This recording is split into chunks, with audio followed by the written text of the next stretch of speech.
ask me anything you want. Hey, Facebook, what's up? I know it's the middle of the night, but I feel like talking. And when I want to talk, I'm going to talk because I don't really care what people think, in case you haven't figured that out yet. I really don't care. You know, I won't go into that, but let me point out, yes, I'm the lady that will forever go down as the one who interviewed Sinbad. I get it. I'm the one asking for it with this poster. I'll never forget this. But see this comic spot? Comic spot, that's my Vanna White impression. Comic spot was developed so this Army veteran can vet out veterans of comedy like our next guest. This is interview 419, okay?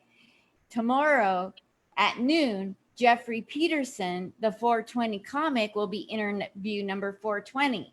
That means Helaine and I have to get up in the middle of the night, make this interview happen so Jeffrey can slip in when he's comfortable at noon tomorrow. Yeah, Jeffrey, if you're awake, that's what you. No, I'm just playing. I like to be sarcastic in the middle of the night. You know, the nice girl isn't here right now. I'm doing Joan Rivers, if you don't mind. Anyway, going back to the beginning of this interview tonight, we have a special friend, a special guest, somebody who helps everybody in the comedy community. She doesn't care if you just put on bobby socks for the first time and that's all you're wearing at the first open mic. She doesn't care. She will help you with your jokes. She doesn't care if you've been doing comedy since she had at the Holy City Zoo in San Francisco, where Robin Williams started. She does not care who you are. She treats everybody the same. She helps everybody. She finds a way to, if you've got a question, you want to know how to get something done in the comedy. Listen, if you're having a birthday, you probably got a message from her. She'll write you a joke for your birthday. That's what this lady does. She delivers food to people who are shut in a few times a year at least. She's got a life, and she has a life on top of it. She helps people and has a life. Good Lord. She helps people transform the lives of their children, which is a whole nother side of Helaine Witt we don't usually talk about. She's sitting in her living room waiting for me to shut up so she can do some stuff for you. Thank you. Let's get to Helaine Witt. Have I mentioned she wrote jokes and got paid from Joan Rivers? Yeah. Yeah, not a lot of people can sit around and say that, okay? And if they do, you want to make sure they have proof that that really happened. She's got proof. Thank you so much for coming on the show, Helaine Witt. What you got to say tonight there from New York? You're such an empowering MC. I just want to show everybody the little message from Bob Hope. Where is it? It's sitting in the frame somewhere. Oh, well. Anyway, I don't know why I just thought of this, but I took a class with my friend Shelley Gordon in Monterey, California, and Gene Perret was the guest at these comedy workshop, and he wrote for Carol Burnett. He wrote a comedy book that I use. And anyway, we were having lunch, and at the hotel where we were eating and having the workshop, he went to get his messages, and there was a little message, ripped from a message pad from Bob Hope. And Gene Perret said to us, I have to write 6 jokes about Rhode Island for Bob Hope, he called, and he needs this done. And I went, oh my goodness, what a horrible job you have in the middle of your workshop while you're eating lunch. Bob Hope called you to write 6 jokes about Rhode Island for something he needed. Isn't that a horrible, horrible job? And it was just amazing. So I kept the message, and I have it in the frame here. And oh, I know, because you said proof, and then I just thought about my message, because as Linda knows, I associate things in crazy ways.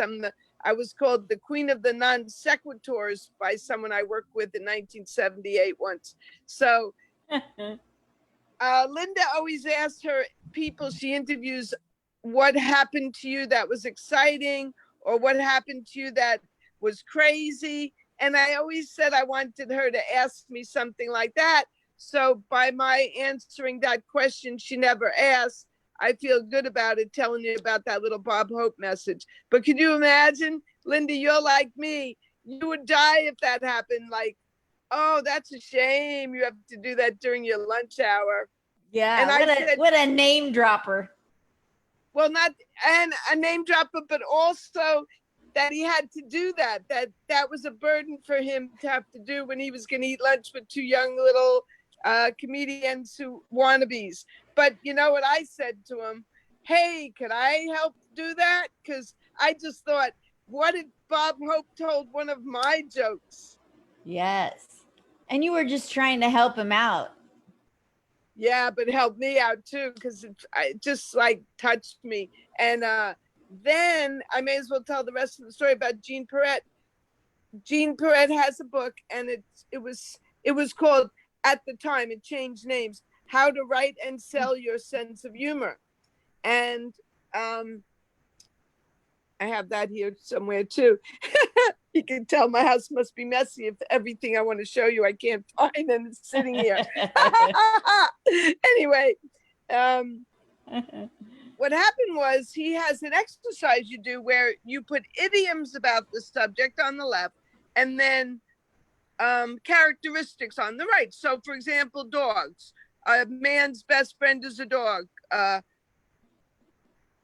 Whatever it is. So you put your idioms on the left, you put your free thinking, free flowing things, characteristics of the dog or traits on the right, and then you cross reference them and you make jokes. So I did that, and then I sent those jokes, some jokes, to Joan Rivers, and I did some joke writing. This, it was brand new to me, and my brother also helped write some jokes. And before you knew it, I sent them to Joan Rivers. They sent me, before I sent them, they send you a list of what she's looking for at the time. And she was on the Johnny Carson show doing opening monologue, just like Colbert and all of them.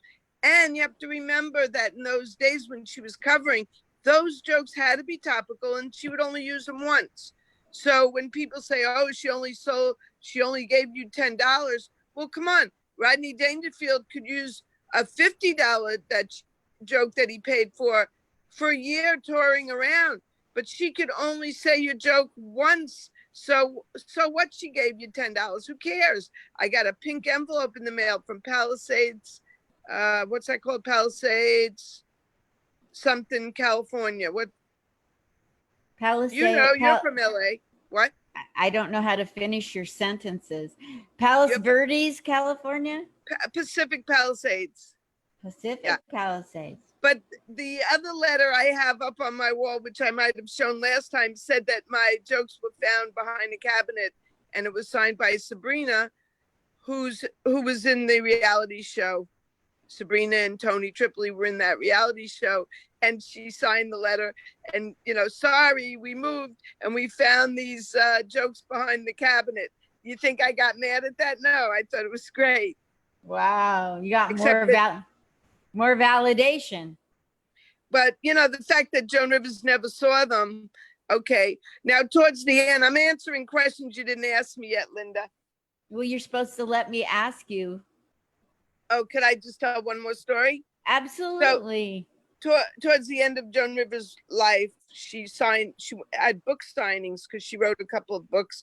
And I went to the book signing, and she was signing a name. She said, "What's your name?" I said, "Helaine."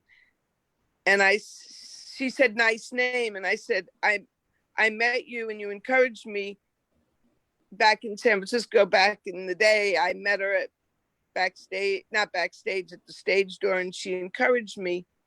And I said, years ago, you encouraged me. I'm a comic. So she said, I used to send you jokes. So she said, send me more. So her people gave me a 6-page contract, but then they never, ever, ever got back to me. So then I'd go to see her perform twice a year in Manhattan. And I wanted to give her jokes. And because they would never answer me, I wanted to hand them to her.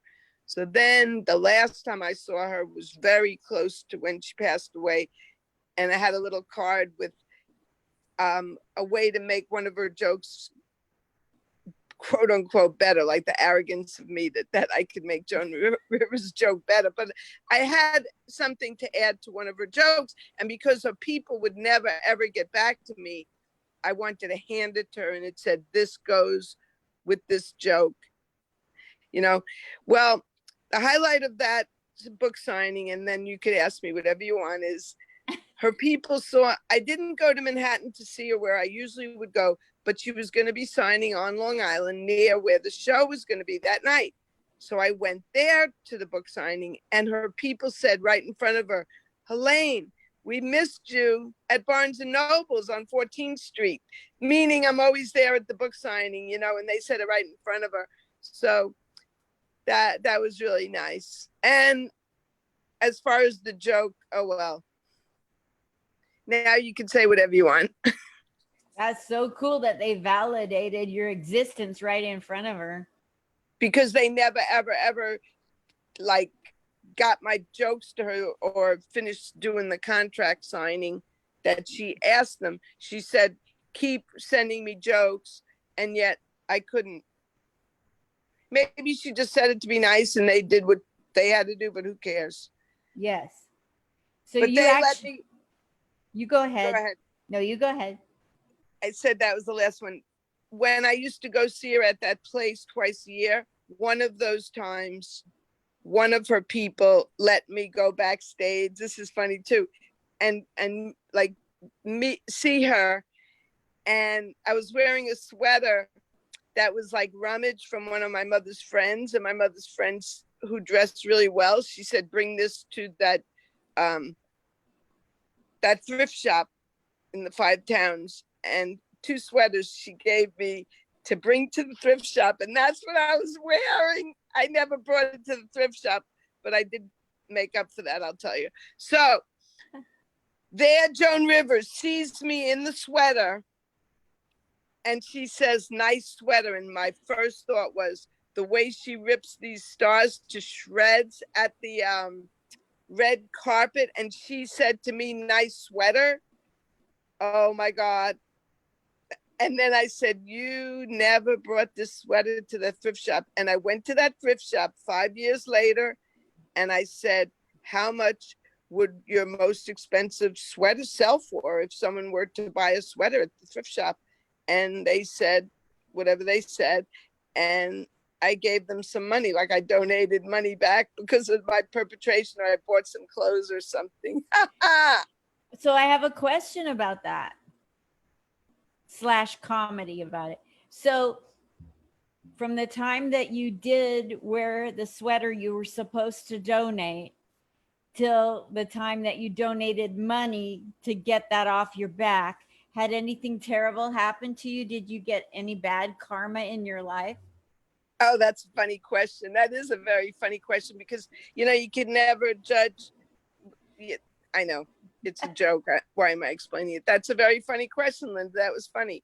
I still wear the sweater. I don't know if it's out of style, but to me, my clothes aren't out of style. And yet, that's one of those things you're not even aware of. Like maybe my clothes are old fashioned, but they're not to me, especially the sweater.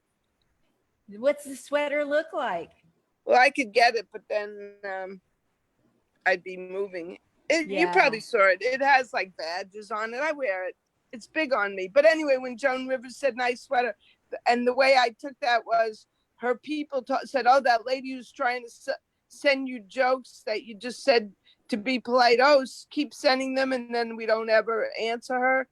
Well, she's here. So why don't you divert her when she goes to say, hey, you never got back to me about my jokes and you told me to send them and your people never respond about I signed the contract. Instead, she threw me off completely by saying, nice sweater. Oh my God. She tears the famous people apart and she's saying nice sweater to me. I'm wearing my mother's friend's sweater. That's how she got me off their back about having her look at my jokes. I want to know, you came on before and I interviewed you, and you'd mentioned there were some things you wanted to talk about that you never got to talk about. Well, So, one thing is when you say to people, what's the funniest thing that happened to you or you saw at a club? And yes, this is what I'm please. going to say. Thank you, Linda. This is what I'm going to say it is. When people do a whole set, be it 5 minutes, hopefully just five, I and know where you're going. I know where you're going. I can't wait to have you say this. and they say nothing funny, but it sounds like it's going to be funny or that it should be funny. So they just talk as if they're telling jokes, and then there's a punchline, but there's no punchline. So it's like, I can't even say it because they might be listening, but you know, so they get on stage, they have confidence, their voice carries, they sound like they're saying a setup and a punchline. And when it's over, you say, I'm desperately waiting, not just to laugh, but for you to have said something that was humorous whatsoever. And to me, that's my answer. And it happens on these Zoom mics too. I'm scratching my head. Why did the MC laugh so much? What am I missing here? And yet, Linda, we go to class 6 days a week for 2 hours a day for 4 months. And the guy and the people in the class pick every word.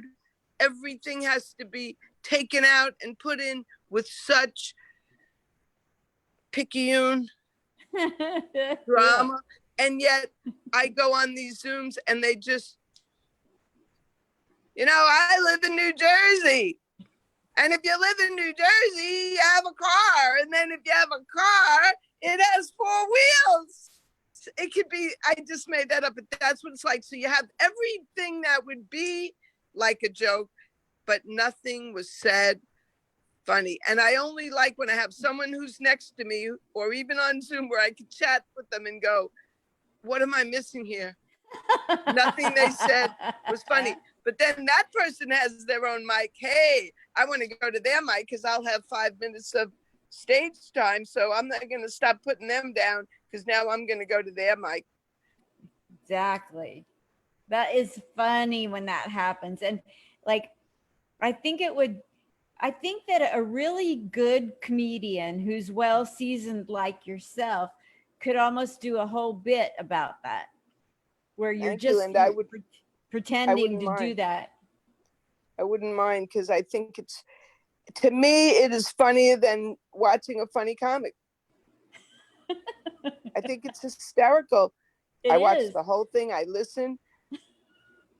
And they have such good presentation. And especially if they're the MC, you have to be nice to them. If they're just in the show, you could, and then I judge them like, if they're in the bathroom, I'll be polite, but I wouldn't be their friend. But if they're really funny, there's something to the friendship. That's really mean. Yes. Just a second. You keep talking. I have to bend over and plug in my computer. It fell. My computer fell too.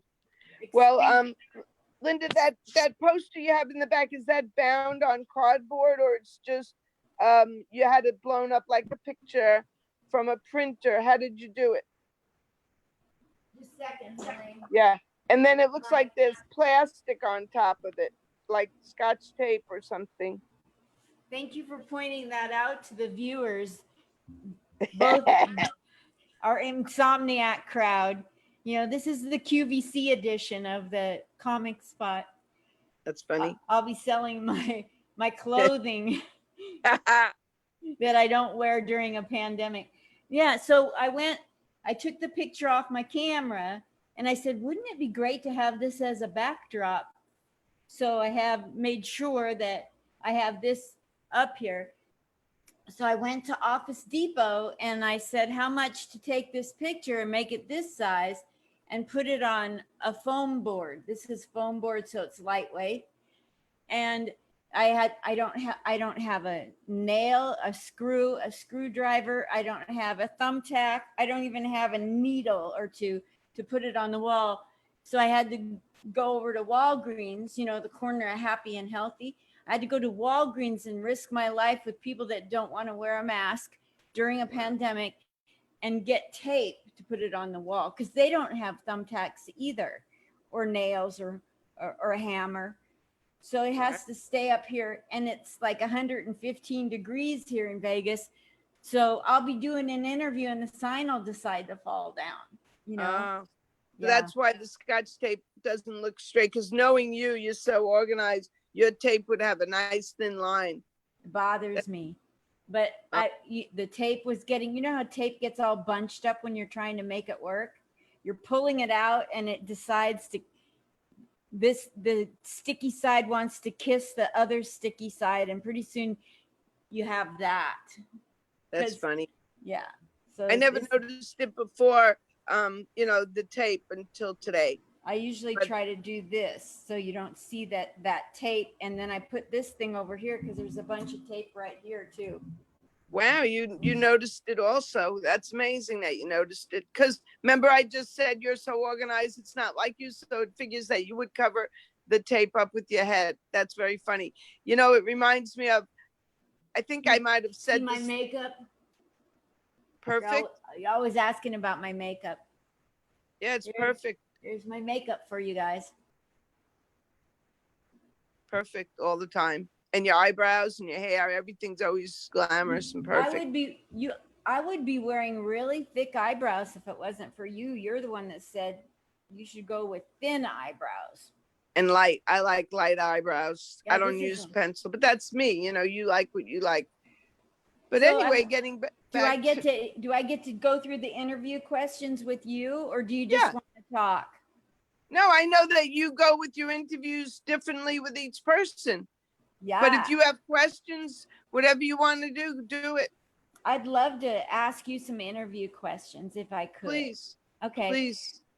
Where in your life did you find out that you were funny, and how? Okay. With my friends, I had fun, but as far as comedy goes, in college, I had to do a speech, and I wasn't the same kind of person as I am now. I was shy. I didn't even like to answer questions in school. So we all had to make a speech, and that's just the background. My speech we had to go and do a speech on groups. So I went to a Weight Watchers meeting in my neighborhood where I grew up, and my speech was going to be on Weight Watchers because that was the group. And I made a few jokes, which were, want me to say them? So one of the jokes at the Weight Watchers that I made up from, first of all, I wasn't supposed to be there because at the time I wasn't 10 pounds overweight. So the teacher asked me what I was doing there. I was like the secret reporter, right? And there was a girl in high school. She used to wear house dresses, which is unusual for a girl in high school. But she was more like an older person. She wasn't like a regular. Anyway, the reason I'm saying that is because the teacher said, when you go to take that bite of cake, remember Joan Marie Di Lorenzo. So I gathered that the girl from high school who used to wear house dresses and she was slovenly, she must have gone there and lost a tremendous amount of weight because of what came out of the Weight Watchers teacher's mouth. When you go to eat, remember Joan Marie Di Lorenzo. So that was one of them. The other was, just because it's President's Week, you don't have to show your patriotism and eat that whole apple pie. And the third was, when you have a big vat of banana raspberry swirl ice cream, not that you would ever buy a whole vat, Linda, but the leader, you return to Weight Watchers after you're on Lifetime, and the leader says, why are you back here? And you say, I had to follow the swirl. Because you follow the swirl and you follow the swirl and you keep following the swirl till you eat the whole half a gallon. So I made the speech on Weight Watchers, and that was the first time I ever, quote unquote, did stand up. And then the other one, I told you the story about walking in the street in the club where Robin Williams used to go and visit. He was on his way back from the John Belushi trials. Remember how John Belushi died and Robin was there, and he had to go to court. And on his way back from the trials, he would stop in, and the and at that's where I was doing my open mic. But before I did that, a barker was in the street, John Cantu, and he would say, "Comedy, comedy, comedy, come in the comedy club." And he said, "Come on in." And there was no one there. And he said, "Stand on the stage and look around." And then he told me that he sends jokes to comedians and he writes them for the comedians. And you go to the library and you look up their managers' names and you send them a query letter. And he also said he has an improv class and a stand-up class. And I went, and he said, instead of paying him, in return, I typed his manual for him on a typewriter at work or something. Typewriter, you know what that is? An Yeah, I electric do. typewriter. Yeah. And the other thing I used to do was I had a vacuum cleaner, and the Holy City Zoo was down the street from me. And when John wanted a vacuum, he would borrow my vacuum and walk it down the street, the concrete street, and take it to the Holy City Zoo. And I started a volunteer program there. I don't know what I did, but it was a volunteer program. And, Do you I was remember always, what was it volunteering for? well, I don't know if it was to have people set the chairs up, or I don't know what we did, but I remember I started a volunteer program with the open micers. I don't know what at all. I don't have a memory at all of what we did. One thing I do know is one day the scout came along and he took Kevin Nealon, Kevin Meaney, Dana Carvey. Robin was the only one who was famous already because he was already doing Mork and Mindy then, but the others were taken by the scout and they were gone. And Rob Schneider, and I knew Stephen Pearl there. I didn't know him well. I knew Rob who did the caveman one man show that Vince later did in Philadelphia. And I was always an open micer there. And when Robin would come in, Robin Williams, we'd slither off the stage. Make room for Robin. Yeah. Super. What's some of your favorite memories in comedy, not at Holy Zoo, but Holy City Zoo. Yeah. Okay. I'll tell you. We used to go to Gladys Simon's, you and I, and at the comic strip, and I call it the pre-kindergarten before the other real shows.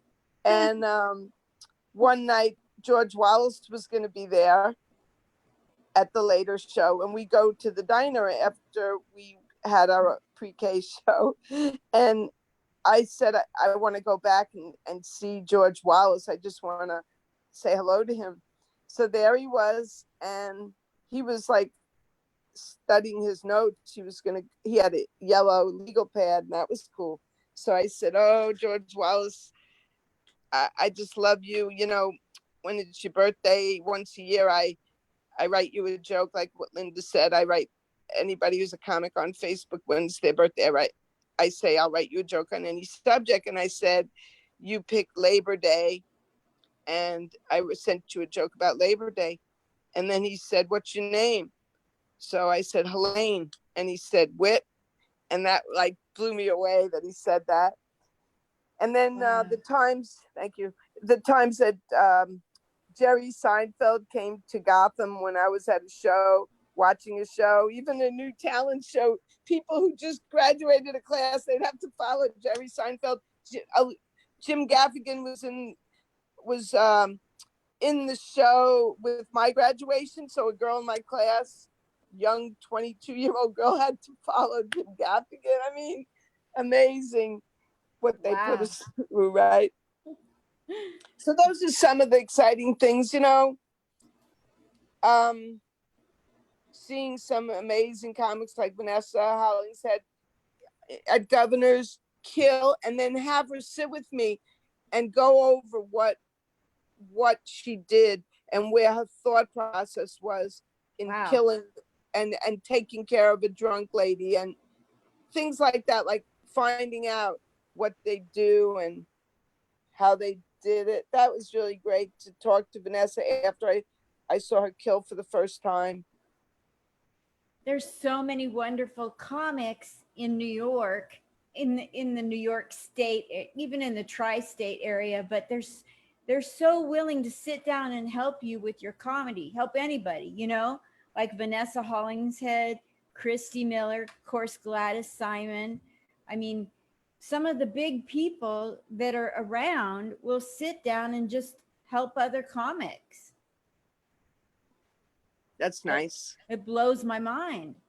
And when Linda and I went to the Comedy Cellar upstairs, there's the restaurant, Israeli restaurant, and the comics all hang out in the back. And when they come back there, they all were very nice to Linda and I. Michael from Saturday Che. Night Live.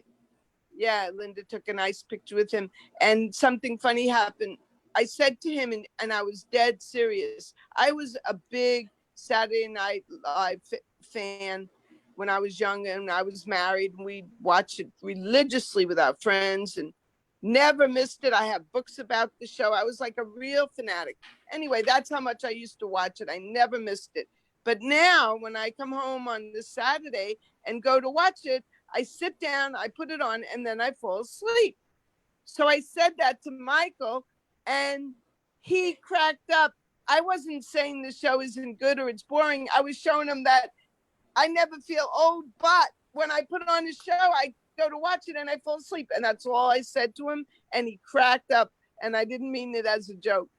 It's and so Linda hilarious. and I got to see all these famous comics back there just by eating dinner there. Yeah, we got to meet Dave Attell, Rick Todd Barry, right? Todd, Rick Crom,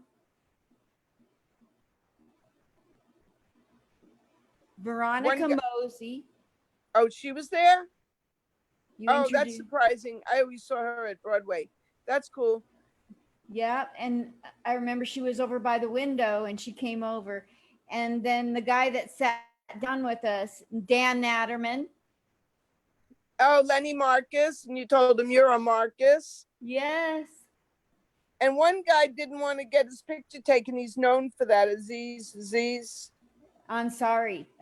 Yeah, he doesn't take his picture. But even outside, I saw Jeffrey Ross outside. When you walk down McDougal Street, there are open mic clubs and Greenwichville's Comedy Club, the Grizzly Pear, which your friend Kenny Warren fixed up beautifully. It used to just be a dumpy little divey room, and he made it beautiful.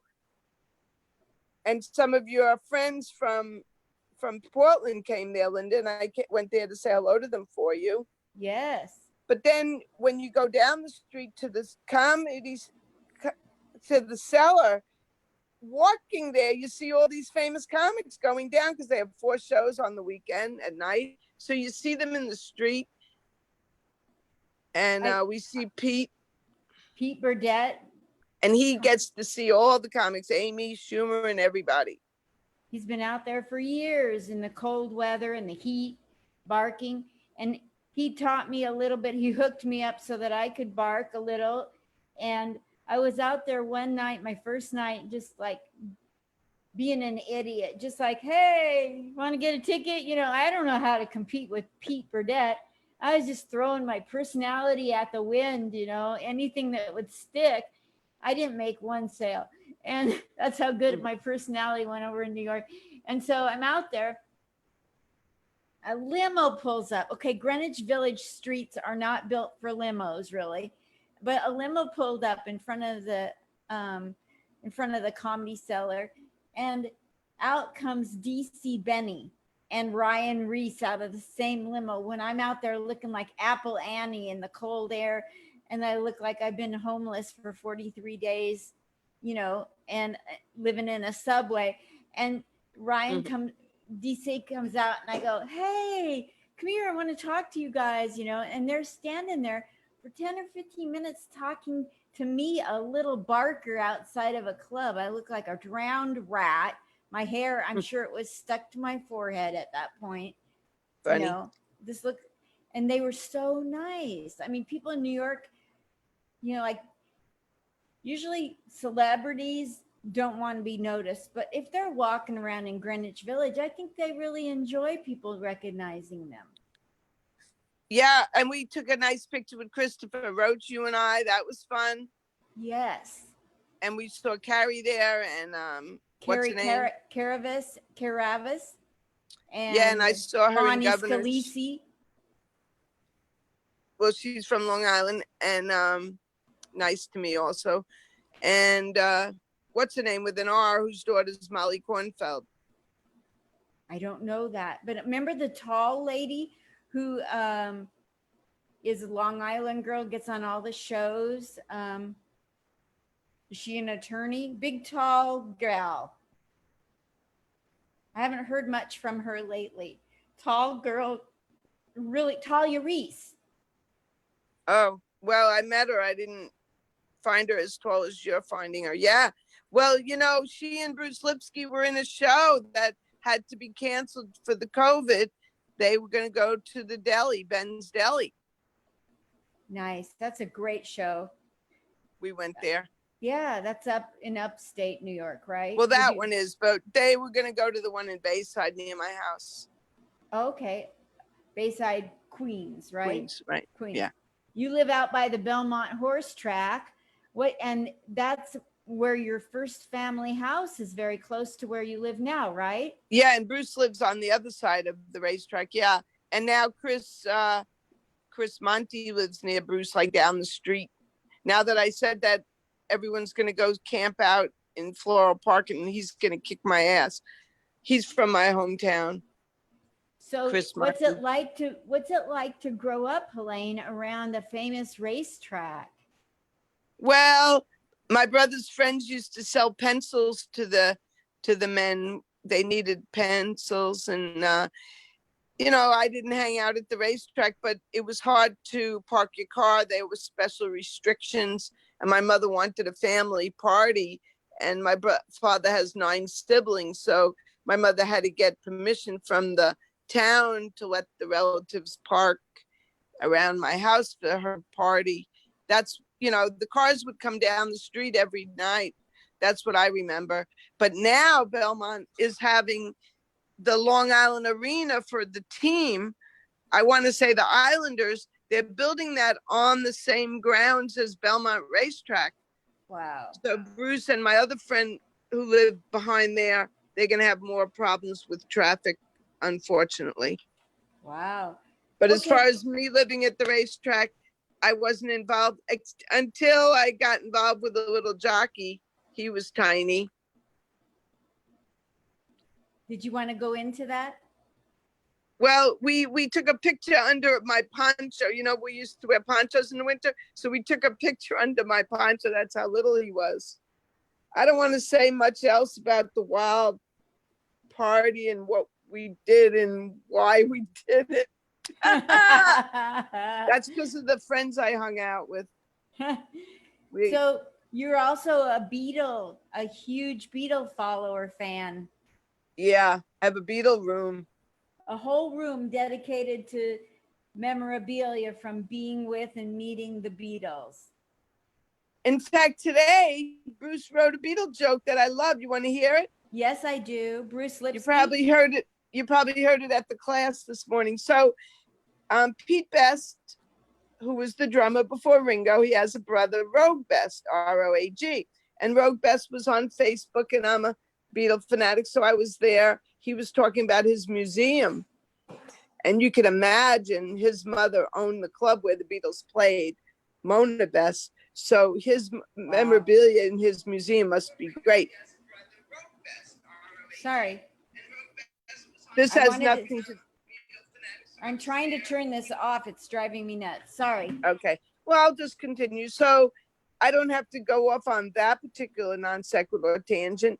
Rogue Best is Pete Best's brother. That's all I have to say for the joke. So because the Beatles are about hair, Bruce came out with Rogaine Best. Oh, that's right. He did a Rogaine thing. I didn't He quite. just said it. I said Rogue Best. I'm on Facebook with Rogue Best right now.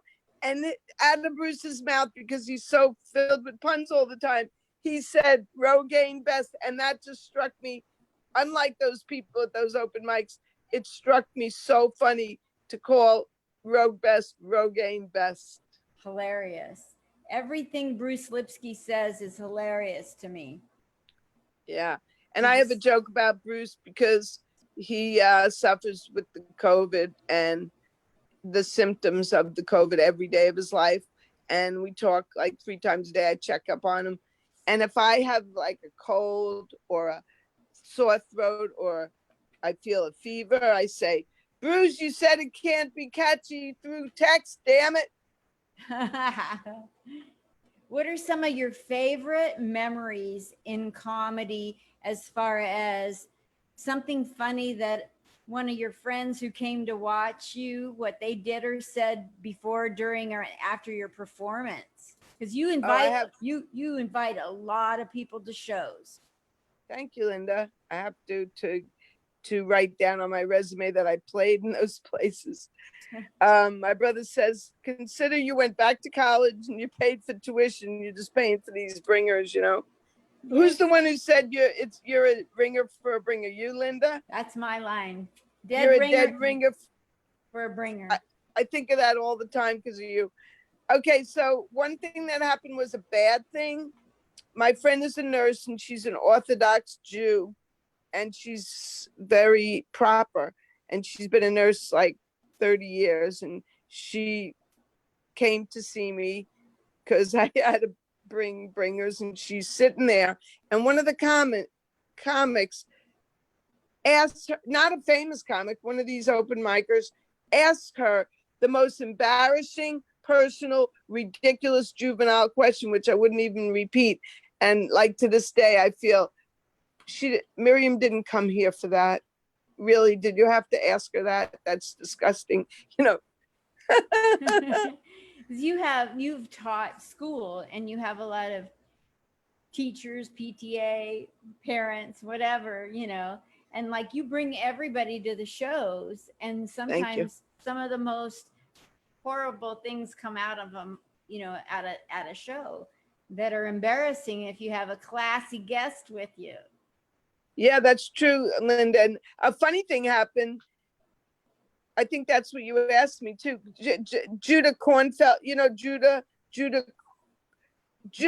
Friedland. He's from the show. Yes, I know Judah. Rock. Yes.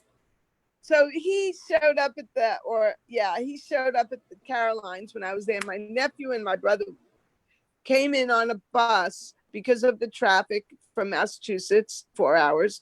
And they're sitting there in the front and something like this happened. He said, so where are you people from? And he said, my nephew said Massachusetts. And he said, oh, how'd you get here? And he said, by bus. And he went something to the effect of, oh, the little campers took the bus to the club, something like that. And I was in the green room at Caroline's because they have one.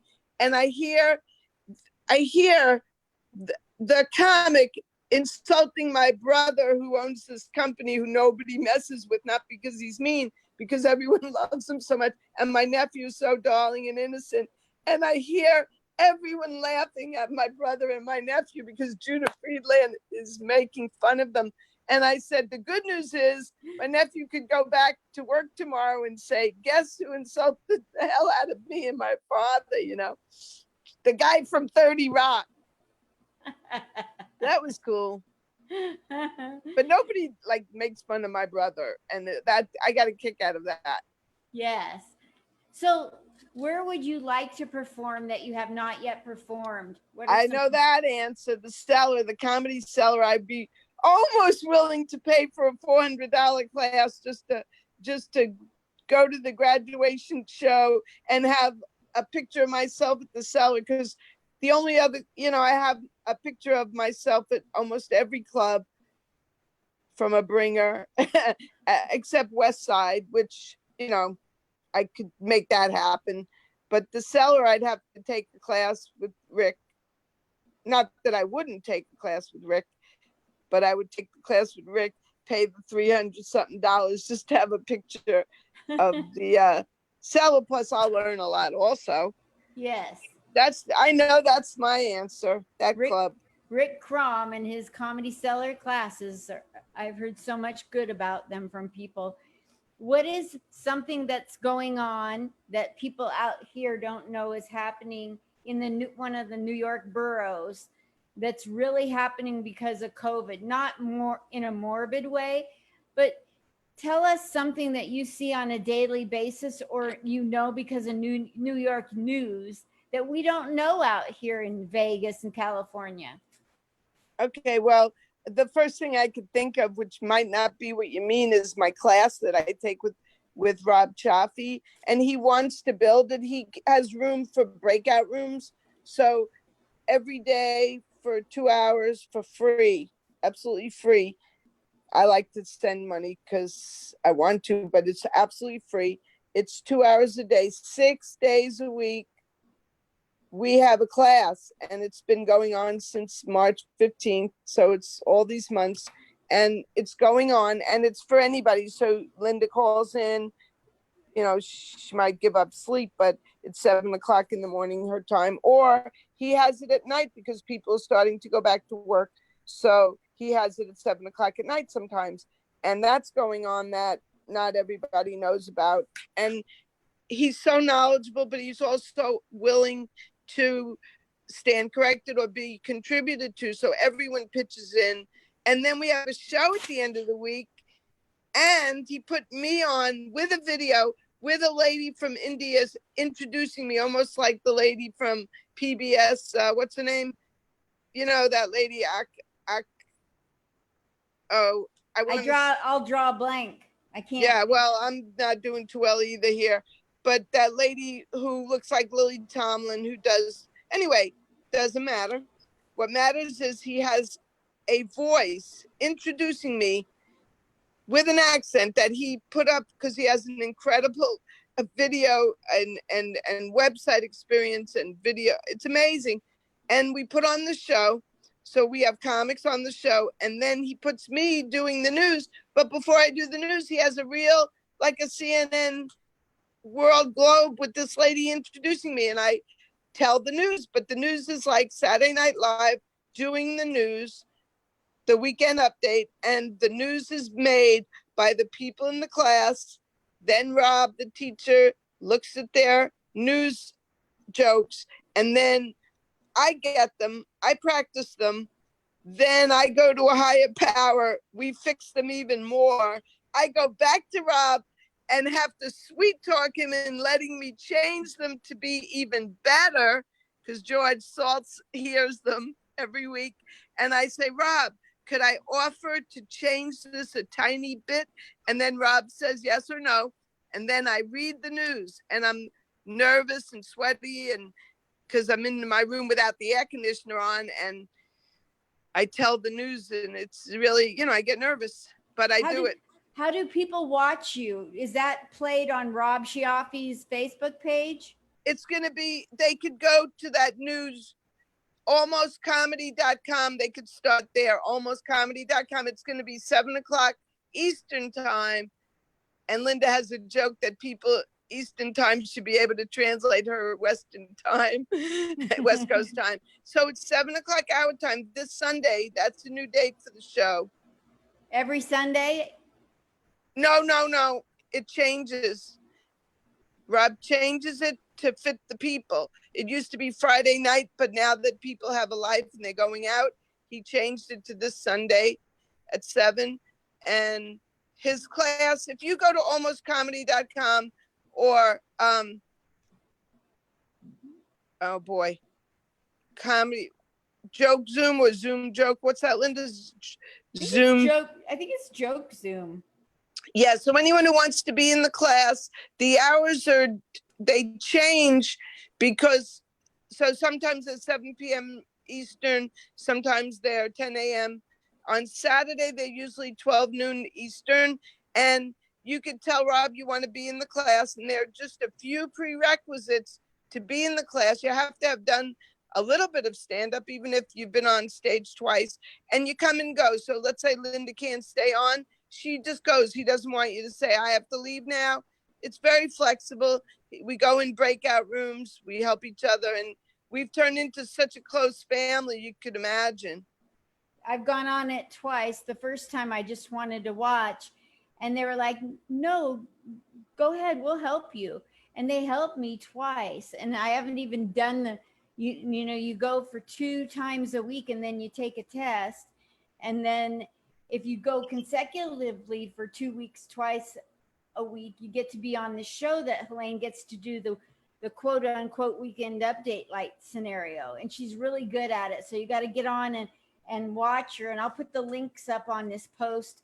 We've almost been an hour on this interview. Can you believe it, Helaine? I do believe it because you're so good at your interviews. I can't say. You should see me. I try to catch up. I'm supposed to do this other work with my coach that I haven't done in 4 months, because every day when I say, go listen to your coach, she wants you to transcribe what she told you. I can't do that. It's been 4 months because every day I listen to Linda's interviews and catch up. Then I go to bed, it's still on. I wake up, it's still going on automatically on the phone. And I just never do my homework for my coach that she told me to transcribe, because I'm always wanting to listen to Linda's interviews. We have 4 minutes and 5 seconds left. Don't feel any pressure, but you get the whole 4 minutes and 5 seconds to say anything that you want to say before we get done with this. I think you mentioned doing some stand-up. So I'll do some of my, I'll do my interview. You know, so many of my friends interview people, and not only that, but they interview each other. So like Linda interviews Robin interviews Debbie interviews Linda interviews Robin interviews, who's the other one?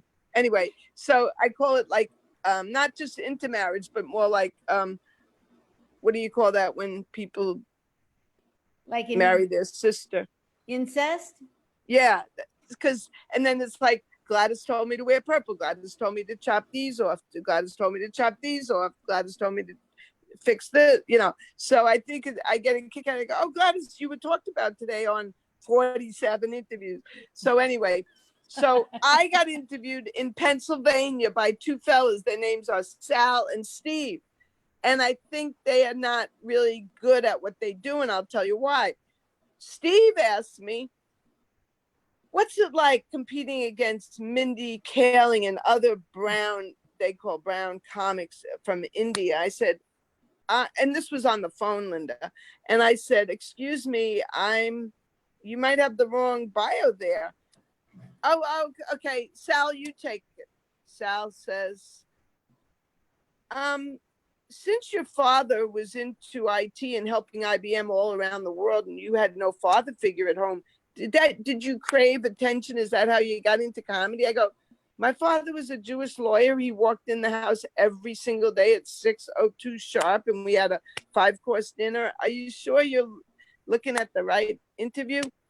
Well, the last straw was when Steve took over and asked the last question. Then I left. He said, now that you've had the sex change operation, is your comedy different?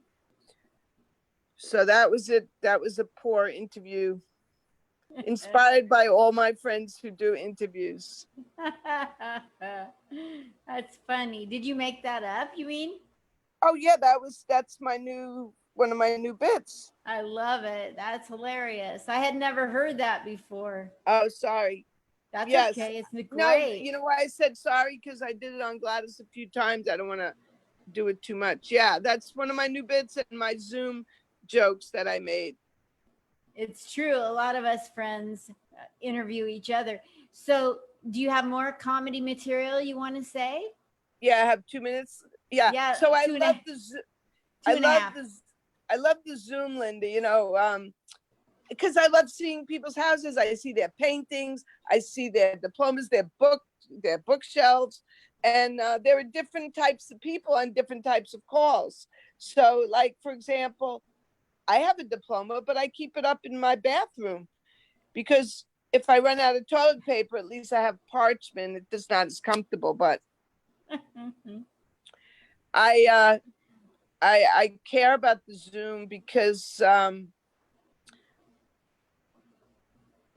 oh yeah, I forgot the other. Oh yeah, I care about Zoom because I learned so much. Like I'm taking Hebrew, and Rabbi Jill said, "Let your Nahama give you an Aliyah."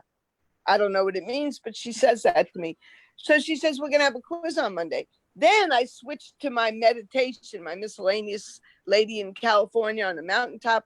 We're going to have our chakra bring us karma, and we're gonna have a test on Monday. So come Monday, I get my Nahama mixed up with my chakra. I got my Aliyahs mixed up with my karmas, and I failed both tests. What happens when you fail both your tests? You make Linda laugh, thank God. Who are some people that have helped your comedy get to this point? Vanessa Hollingshead, Rob Chaffee, George Saltz, first and foremost, probably. And everyone helps me. I learn from everything, you know. Yes. Bruce and Ziggy and you and Debbie Baza and Robin. Robin gave me some jokes. Gladys. Yeah, everybody that you meet that's been a part of the Gladys Simon room at Comic Strip Live, they all help each other. And then it just that they go out in the comedy community and they take those ethics that Gladys, help each other. And you when you're meeting, if I'm interviewing somebody, I'll get a vibe that they must know Gladys Simon from their comedy or from the way they treat other comics. It's the craziest, really? Weirdest thing ever. Well, that's a compliment. I'll have to tell her you said that because she's up now. Yeah. My mic just went out. Try talking to me. I think that's a nice compliment for Gladys. It's true. I mean, in a world where bad news travels so fast right now at such a fast clip, it takes decades for good stuff to have a rebirth, to like the way that, you help children to transform. And then you see that generations, that change you helped make in children when you were teaching and what you do now to transform lives. It takes maybe decades to see the fruition of the labor that you put in. And same with people in the comedy world. Like if you help somebody, another comic 10 years down the road could benefit from it. It isn't something that's instant, but you see the attitude people have with each other. And that's very, in a dark world, when you see people treating each other nicely, that's such a good, touchy feely. You're making it sound like that. Yeah, I'm glad you're looking at things that way. I go on one mic 3 days a week, and I told them it reminds me of 5th grade when Ellen Schulgas was invited to Wendy Siegel's party and I wasn't. And, I just made a joke about the fact that they seem like an old boys club and I feel like an outsider, but I just called it like it was. Yeah. Yeah, that's a terrible feeling to be feeling like you're left out, not part of the group. But then I have to take responsibility and cause that to be part of the group in who I'm being. Exactly. I'm there 3 times a week, for Christ's sake. Oh, sorry. I like it when I go to a club and you know how guys will come up to each other and they'll go, or they'll do some like whatever it is guys do with each other. And I'll be standing there and I'll go like, I'll go and try to do the same thing just to be obnoxious. Cause like, you think you're going to ignore me? You think you're going to do that male dominated stuff around me? I want to be a part of this group too, and I just kind of like, no, you're not going to ignore me. Let's do this. Whatever the hell you have to, now you have to teach it to me. That's going to take an hour.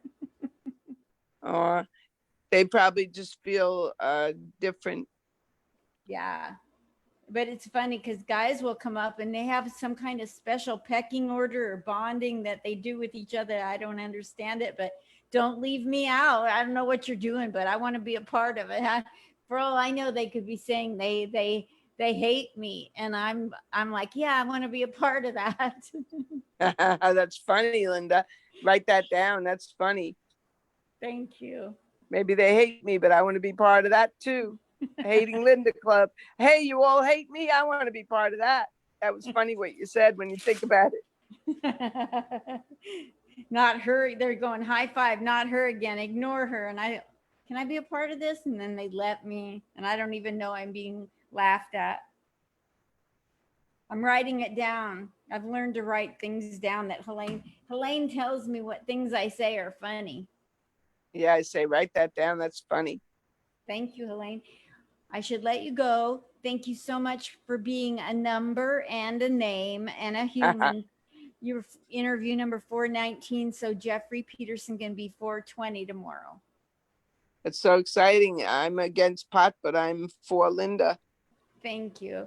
I don't do pot, but I don't really care what anyone does. I don't care if you smoke, as long as you don't break out in a fire, like if you don't ignite in my apartment, like what you do to your own body, like I personally am not for marijuana, Mary Jane, whatever us old people used to call it, and now it's called cannabis. Like I don't even get me started on the different names that they call it. What is that? To throw the police off? You're not doing it very well. That's funny. They call it weed. Yeah. And like I always worry that do you want to have some, do you want to go smokable? Do you want an edible? Do you want to eat a jelly? No, thanks. Gummy. And I'm so afraid that they're going to think I'm a narc, like a police person or a narc, and I'm like, I'm not a narc. It's just that I don't do it, and like, I'm scared that they think that I'm a narc because I won't be a part of it. And I'm like, please, I got enough problems taking Benadryl. I'm allergic to dyes, and the Benadryl has a dye on it. Like, I do not need to mess around with marijuana. Yeah, people say, what do you mean you don't ever drink? I said, I'm already so, believe me, I don't need any more. Yeah.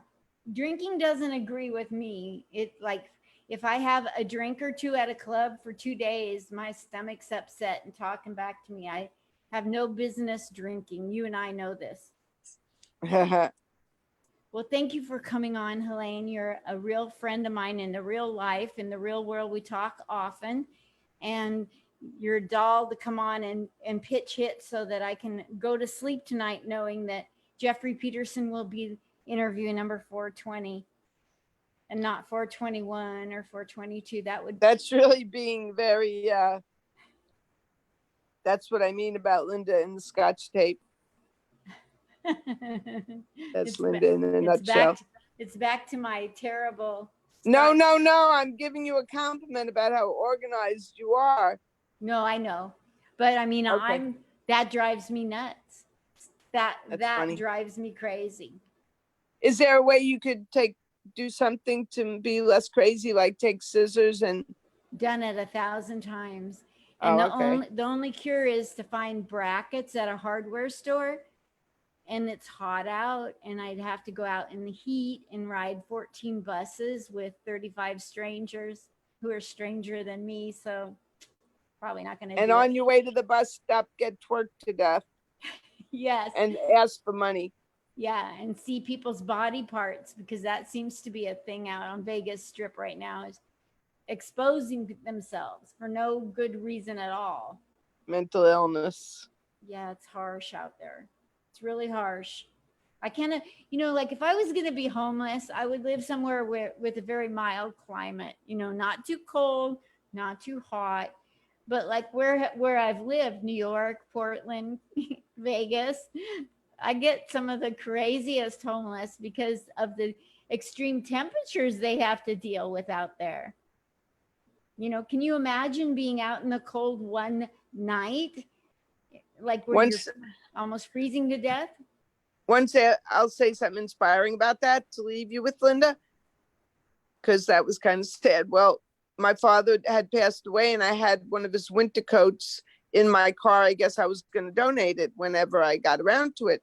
And there was a homeless man and he already was sleeping with a coat on the ground. And I just put my father's coat over him and it made me feel terrific. This was a nice coat, you know, nothing extravagant, but my father had nice coats because my mother dressed him till he was 97 years old. And I just put it over the guy and it made me feel good. That's a much better comment than what I would have left it with. Thank you. You're funny. Well, I guess your building's giving you a lot of internet today. Yeah, and I have a lot of internet, and we had the lights go out moments before you and I went live, and I had to FaceTime you so you'd know I'm telling the truth. I was like, oh my gosh, I got a problem to deal with. My internet's working, but all the lights are out. How's this going to work? We're going to do this in the dark. No one can see our makeup. Do you think I put this makeup on for no reason at all? We better do this interview another time. Linda's so good about putting on makeup every day. I'm not. And blowing her hair every day. There are compliments I could give Linda that would last a lifetime. Some of which are she uses the blow dryer every day. She gets dressed. She wears her necklace, and she puts on makeup every day. Thank and you. she walks miles and miles. Boy, I haven't walked enough lately because it's scary out there and it's so hot. So my sister, God bless her, sent me one of these and I have to go on the phone with her tomorrow, a Fitbit. Great. And it That's fabulous. Plugs into my computer and it goes around. It might be an ankle bracelet. She might want to monitor where the hell I'm at. I've seen you walk. The other day you went walking very far. Yeah, not enough because I used to do it every day. You have to do it early or late when you live in Vegas because of the weather. And when it's late, it's a little unsafe. Exactly. Well, you should come where I live. I go walking at midnight and there's just a few people walking around. Yeah, it's nice out where you live. There's only one problem. They've just come off the plane from you in China. That's the only problem. One little tiny problem. What are you Instead of Merry do? Christmas, I say, get off my lawn. That's one of my jokes. Okay, well, you put that lawn, put the lawn ornament back that's from China. Doesn't mean you get to take it with you. Hello? Is this thing on? I'm processing that joke. I did give a lawn ornament to a neighbor who helped me with my hose the other day, but he's Jewish. His mother owned the place before him. Otherwise, he'd be from Wuhan. Thank you so much for coming on. Do you have a temperature? You're holding your forehead. Yeah, a little headache. You know, my stove was taken out to be replaced, and because I live in a very populated part of New York called Flushing, I thought I could rent that space out to a family of 5. Okay. All right. Thanks you for so much, at my jokes. Okay, thank you. Have fun at 420. Thank you. And we have Rob tomorrow at 12 noon, but I know you don't want to be reminded. We have class tomorrow. Anyone who wants to come, just go to almostcomedy.com and apply. All right. I'll put it on this post right now because I have no life. Eastern. Bye. Bye. Everybody